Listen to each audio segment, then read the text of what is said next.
Fifth episode watching ice. Notification చూసి అర్జున్ ఇంకా Ananya panic అయ్యారు. అనన్య కంగారుగా మనల్ని ఎవరో గమనిస్తున్నారు అంది. దాంతో అర్జున్ ఆమె అపార్ట్మెంట్ అంతా వెతికి చూశాడు. హాల్లో ఒక హిడెన్ కెమెరా కనిపించింది.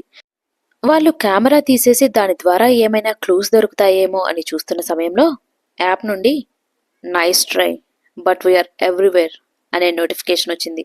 అంతలోనే విక్రమ్ కాల్ చేసి మిస్ అయిన వారందరిలో నేను ఒక కామన్ పాయింట్ గమనించాను అర్జున్ అని చెప్పాడు. ఏమిటది అని ఆతృతగా అడిగాడు అర్జున్.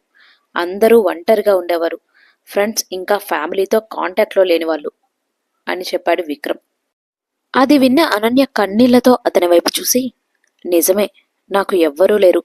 నా పేరెంట్స్ 5 సంవత్సరాల క్రితం యాక్సిడెంట్లో చనిపోయారు. అందుకే వాళ్ళు నన్ను టార్గెట్ చేశారు అని చెప్పింది. వాళ్ళు ఒంటరిగా ఉండే వాళ్ళని మాత్రమే ఎందుకు టార్గెట్ చేస్తున్నారు తెలియాలంటే పార్ట్ 6 చూడండి.